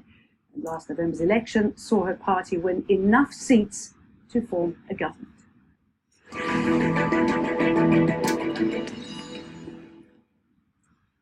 Well, let's bring in our three guests now. Cho Zwai Mo, an editor with the Irrawaddy News magazine, is in Myanmar's capital, Naypyidaw. In London, Tun Kim, president of the Burmese Rohingya organization in the UK.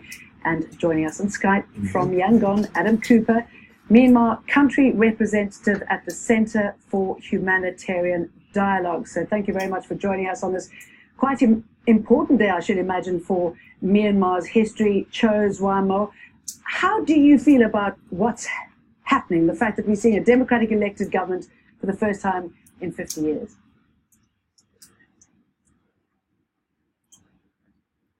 I think this is the first time for the new civilian government to govern the country over the past 60 years. So it is a historic moment, but I think the military is still very powerful. And so I think the new administration of the Aung San Suu Kyi will have to make a compromise with the current military leadership, especially the commander-in-chief of. By the way, Takahashi, he can speak English very well, but how the Myanmar people can speak English well? Yeah, I think so. Really, but like when I went to the Bangladesh, I didn't understand not at all what they are talking about. They are speaking about English in Bangladesh, but Myanmar people can speak English like him. Yes, I think more clear for Japanese to understand. Okay, really, unbelievable. Let's continue. The military senior general make our life. Without their compromise, the new administration will not do a lot at the moment. All right, but are people celebrating? I mean, do people feel that change really is happening to the country and that it's sustainable? Well, I think this is kind of the real change for the Burmese people, because in November 8 last year, majority of the Burmese people voted for the National League for Democracy, which was led by the Aung San Suu Kyi. So it is really changed. But at the same time, the Burmese people know that the constitution is very undemocratic. So the new administration will be formed in accordance with that 2008 constitution. So that's why I think even Aung San Suu Kyi now is still negotiating with the current military leadership. Without their agreement, she cannot even be the president, because the current constitution bars her from being the president. All right, we are going to be talking about that a little bit later in the program. Adam Cooper, I'm interested to know what your response is to what we've seen, the latest development in Parliament, and how important do you think it is for Myanmar? Well, I think this is a landmark change. There's no doubting this is a historic occasion. I mean, as Chose Wamo says, there is a cautionary note in the air as well, because we don't know quite whether this transition will be successful or not. Right now, it's going very well, and there's been a relatively smooth handover of power. And we shouldn't underestimate just quite how significant that is in dictatorships that have given up the reins of power. This is quite unusual, I think, by international standards. But people are taking a wait-and-see approach, because they know that there's many potential pitfalls that lie ahead. And so while things on the surface seem to be relatively smooth, there are many debates which have yet to take place, primarily around constitutional change. And that could be a huge issue which sparks off tensions, which could disrupt the calm situation which we see at the moment. Toon Kien, I'm just wondering how you feel about what's happening from where you are in London, and what you think it says about Myanmar's road to democracy and the transition in the country. Well, it is a historical landmark, that is right, but we have to see the other side, how far NLD government should be able to do in future for Burma ethnic minorities, including the Rohingya people. So I'm quite doubt about it. And I think still, the military have power for ethnic issue. If you look at still the fightings are going on. Senior General Mi Aung Hlaing is the most important person for ethnic issues. So we need to see how far current peace process will continue by NLD. But NLD still does not have that much power to control military. So ethnic issues is under of military control. So this is quite important. The other side, if you look at the Rohingya issue particularly, they are facing serious human rights violation where international experts are saying genocide against Rohingyas is going on. This is serial issue. How NLD will manage to do it? What NLD, what kind of a strategy NLD will use, and how far NLD leadership has willing to do. So we have to wait and see.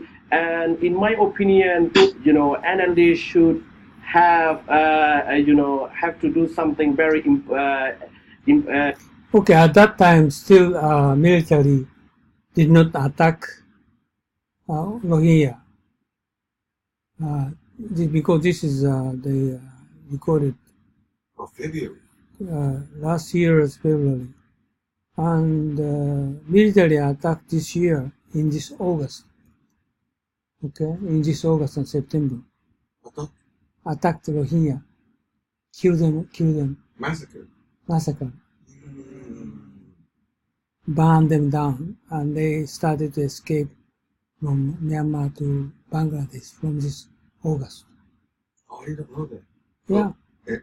NLD took action to... No, they cannot take any action because I show you No. What do you mean? So who did this? NLD, right? No, military. NLD is Aung San Suu Kyi's party. So above the NLD is military. Okay. Immediately on Rohingya issue, where international community is quite strongly concerned. That's what I think. Okay, so many issues raised by all three of you, but Myanmar's new parliament is also historic for a different reason. It is the first in the country's history that doesn't contain a single Muslim MP. Over 1.1 million Muslim Rohingyas live in the western Rakhine state, which doesn't recognize them, and they were barred from taking part in November's election in 2012. At least 200 people were killed in a series of riots between Muslim and Buddhist communities. 140,000 Rohingya were forced into refugee camps, and over 120,000 have attempted to flee to neighboring countries, many on overcrowded boats. From a humanitarian point of view, Adam Cooper, what is their situation, particularly the Rohingya Muslims, though many Muslims are persecuted in the country? I think this is probably the most troubling aspect of what's taken place over the past few years, and we've seen great progress made in other areas, a slow democratic reform, peace process with other ethnic minorities that has gone relatively well by international standards. But this is undoubtedly the most sensitive and difficult topic that the previous government had to deal with, which will be similarly a huge challenge for the NLD too. And there's no doubting that the dire situation of Muslims living in Rakhine State, it is a humanitarian tragedy and does need to be addressed. I think that the challenge for the NLD will be that this is a topic which is enormously sensitive in a domestic context, and she will need to find a way to balance the international pressure which is already being placed on her to address this topic, together with a deeply conservative public opinion which is very skeptical. By the way, this boat is going to Indonesia. Indonesia? Yeah. And Indonesia and some cases Australia. But Australia is just, they didn't treat fairly. They tried to put in some kind of prison-like area in Papua New Guinea. That caused international problems. Well, I remember we watched the Japanese prison. Well, not prison, but... What? Japanese prison? Not Japanese prison, but the place for the refugees too. Where how Japan would treat or place the refugees. Japan, they do not accept none of those, right? Right, so it's a very few, but ones that they do accept, it's like a prison, right? Remember the video that we saw together? Prison? Really? Yeah. I saw that. Yes. Really? Yes. Like prison. Okay, this is Indonesia or Australia.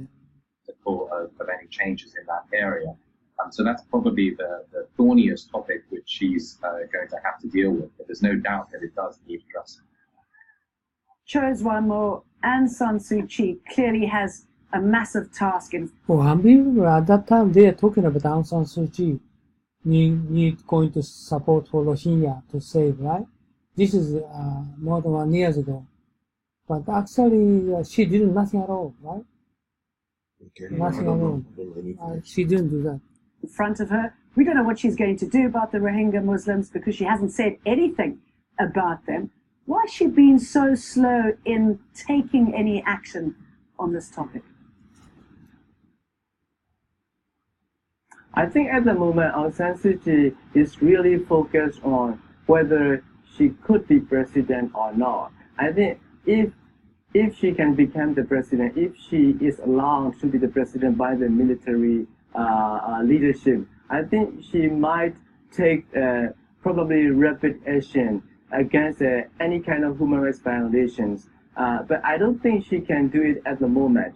So I think that currently, especially these days, in coming weeks, the most important task for her is I think negotiating with the military leadership. For example, even if the new administration of Aung San Suu Kyi takes office in March, if they want to release all of the political prisoners, all of the political detainees from the prison, I think they really have to discuss with the Minister of the Home Affairs Ministry, which will be appointed by the military. So that person will be the very high-ranking official from the military. So without their agreement, they cannot even release the political prisoners which are being detained currently in the prison. So in terms of Rohingya issue, I think they really have to discuss with the military and also the very important ministries like the Home Affairs Ministries and Border Affairs Ministry. Okay, this case is in prison, political imprisoner was released, discussed with Home Affairs Minister. Because Home Affairs and Minority Affairs and military is under the military power. So ministers is appointed by military, okay? So those people is, the political detainer was released, everybody. Political detainer was released by the military? Yeah. Minister approved to release all of those. Last year. But she cannot negotiate with Home Affairs Minister for Rohingya. Rohingya they rejected to protect those people. It means she failed to negotiate with military. Okay? The reason behind military discriminating Rohingya is based on religion or race or population or what kind of history background? Oh, this is religion. Of course, religion. Myanmar is a Buddhist country, so they hate Islam. This is the same as India. India separated Pakistan, Bangladesh, right?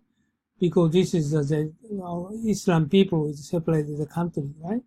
The same thing happened for Pakistan is Islam. Right? India is not this. Hindu. So that's the reason that country is separated. Myanmar is the same. Basically, 1 million people supposed to belonging to, this is going to the Hashina's country, but not Myanmar, right? So 1 million people. But unfortunately, those people living in Myanmar. Many countries, they don't like different races and different religions. Try to separate the country or separate. They don't accept this kind of people. Okay? After they formed the government in March 11. So Tim Kim, sorry, let me bring Tim Kim in here. I mean, do you believe that that's why she has been so quiet on this topic? Is it because of the military? Do you believe that she has to focus on a healthy relationship with the military before she can deal with the Rohingya Muslims? Compared with many decades after 2010, what Rohingya situation getting worse. This was done by President Thein Sein, President Thein Sein government. It is not particularly by the military, I should say, but other ethnic issues is quite concerned with military. But Rohingya issue is totally, anti-Rohingya campaign, anti-Muslim campaign created by President Thein Sein government to undermine the support of NLD. That is the point we have to see here. And NLD, you can see landslide victory to NLD in 8th of November election. Anti-Rohingya campaign, anti-Muslim campaign were everywhere by Mabata, which was created by President Thein Sein government, But still you can see people of the Burma want to see hope, not hate. That is the point. We can see here Aung San Suu Kyi should have spoken quite earlier about serious situation going on the Rohingya, where international experts have documented genocide is going on. So this is very serious issue. I think the more faster if the NLD party deal with it, they can save many lives of the Rohingya. You can see currently NLD have a strong mandate. NLD have a strong party unity. Elections are many years away. So this is the best opportunity for the NLD to speak up, about Rohingya issue. I think this is the right time. Okay, Adam Cooper, what do you believe is holding Aung San Suu Kyi back? I mean, many people thought that she is an iconic figure, somebody who's viewed as important sometimes as Nelson Mandela on the international stage, speaking out against victims, hasn't said anything. How is she going to change that? And will she be able to change that? I mean, I would have quite modest expectations about what this government will be able to achieve on this issue. It is undoubtedly the hardest policy issue in the country. And as Charles Ramos says, her priority is the democratic transition and ensuring that she can negotiate a space for herself to govern. She eventually would like to become president and govern the country formally. And really anything else that might detract from that core objective is going to be lower down the to-do list, despite the fact that there is a humanitarian imperative to deal with the situation. But that is the political reality which I think okay, but how is this relationship with not only Rohingyas going to change, but Muslims at large? How's it going to change in the country? I mean, they're treated like second-class citizens. They don't get the same rights as others living in Myanmar. So it's enormous change that we're talking about here. I think one has to look at the historical precedents as well, because there are other Muslim populations within the country who have been very well integrated into Myanmar society, who have enjoyed those rights, but they have faced a much more threatening atmosphere over the past few years with the rise of Buddhist nationalism, which has, as Duncan says, also come into the political mainstream. That's the most worrying aspect of what's happened in this political transition over the past few years. And from my point of view, once the genie's out of the bottle, it's very difficult to roll back. But really, it's about creating an identity for the country which is inclusive of all minorities, inclusive of all religions, and ensuring that everyone understands that when we say we are Myanmar, it can encompass a very wide range of backgrounds. Yeah, let's talk more about really that transition. Excuse me, cutting you off there with Choswa Mo, that of the Buddhist monks who were demonstrating on the streets against the military regime. Then many reports suggest that they worked with the military regime against these Rohingya Muslims. What led to that change, and how do you, as Adam put it, put the genie back into the bottle? Well, I think our country really needs a very democratic and liberal administration right now. I think if you look back the past years, the government of the USDP was quite conservative and quite radical, which was dominated by the former military leaders. So that's why I think they really supported the radical movement because they really wanted to play with the religious people to gain their votes in the November election. So I think if the country gets a liberal administration, I think things might change, especially in the religious issue.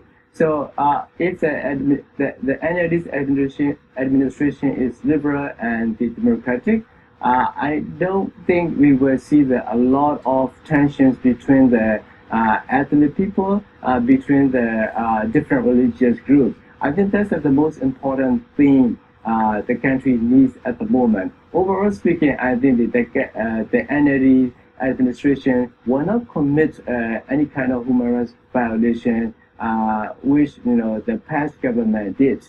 So I think but at the same time, many people have a high expectation from the new administration.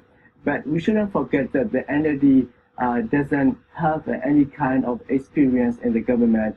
And over the past 25 years, many of them were put in jail, and then they were former political prisoners. So I don't think many people have that high expectation. Not only the Rohingya issue, I think but also the NLD government will face a lot of other bigger issues like the peace process and ceasefire agreement, and reconciliation economic as well. issues. I mean, so I think the NLD will have a lot of different challenges. Tunkin, I mean, that's an important point, isn't it? The lack of experience of many of these MPs, especially when it comes to dealing with the economy. That's an important factor at the moment. There's a lot of poverty in the country. Do you think the poverty could derail the changes that we've seen take place? Yes, if you look at our country, yeah, that is really true. But we have to see serious human rights violations against ethnic people in Burma, including particularly the Rohingya people. So no matter what experience they have, this is important that international experts should deal with it to support NLD government. The other side, international community have to focus on ethnic minority issues, and particularly what serious situation going in western part of Arkan state. People, 1.3 million people living like a kind of giant prison. This is very important issue that international community should focus on, and NLD government immediately could do many things, lifting up restrictions, on Rohingya people to, lifting up restriction from aid agencies and to take action, ensure that security, provide for security on aid workers and restriction of movement, marriage, education. This NLD could do. I don't think there's anything experience need on that to lift up those restrictions, to give the freedom for the basic freedom to the Rohingya people. And we're not going to see that really, are we, regionally, Adam Cooper, or from the international community who have been, I mean, they've expressed their disgust and horror about what's been happening as far as the refugees are concerned. Actually, aid workers cannot get inside Rohingya territory, Rakhine. And the international supporter is they don't involve in that area. That's the reason he's talking about. NLD need to support to protect those people, but also need to consider for aid workers. Support workers. But very little pressure. How are we going to see Myanmar's role change within the region now and with its relationship with the US?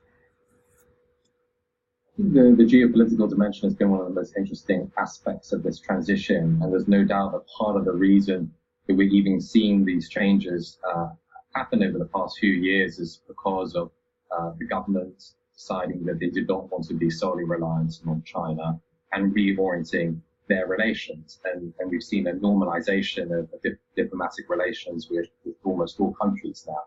And I think with that will come, in time, a more assertive role with respect to all countries, but including within the region and within ASEAN. Myanmar's long been regarded, I think, as a basket case country almost within the region. But that's really shifting now, the way that they're setting a democratic example, which other ASEAN countries have yet to follow in some cases. So I do see a general trend that they will probably take a more proactive foreign policy, but still one which seeks to balance various interests without aligning themselves too closely with either the West or China or the region. And at the end of the day, whether it's ethnic minorities or other issues, domestic politics will trump all of those foreign policy concerns. So there is a limited amount of leverage the international community has on any issue here. So we don't have the power which many people hope we do. So that really has to be borne in mind when we're talking about any policy issue in the country. All right, thanks for that, Adam Cooper. Those final comments in Yangon, Tunkin in London, and Cho Zwa Mo in Naypyidaw. Thank you very much. And thank you to our viewers. Thanks very much for watching. You can get more on our program from our website, aljazeera.com, or our Facebook page, facebook.com. Just keep in mind, this kind of video took more than 1 year, 6 months before. And the problem happened this August, right? So at that time, they made a caution how to protect Rohingya people, especially for NLD people, but they didn't do anything at all. So this kind of problem happened. And international community also criticized Myanmar government or military, but actually there are many people killed and slaughtered and moved into the Bangladesh. Okay? Any question? And next week is I'm going to continue another video I'm going to show you. This one is Burma first democratic election in years. Once so were not so democratic. This is another one. This I just continue now. But the different aspect of video I'm going to show you. So we can continue to the discussion for the NLD and the other Myanmar democracy. What kind of area they are trying to focus on democracy, or which area they try not to. Sort of discussion I'd like to continue next week. Okay? Takashi, okay? Yes. Do you have any question? No. No? Yeah, anyway, the country, they don't have any room for democracy. So even they're having the program to control the power over the military regime, that should be the big step forward. Yeah, I think a major concern is not only democracy. This is Myanmar's people, they don't accept Rohingya, different ethnic people. This is a major concern. The other issues, I think, they, of course, constitution is, they defined 2008. This kind of, there's some internal affairs and also minority group management is belonging, of course, military belonging to military power, not belonging to the parliament. So, this kind of area is not democracy, but the major concern is Rohingya's ethnic cleansing, right? Okay. Yeah, so yes.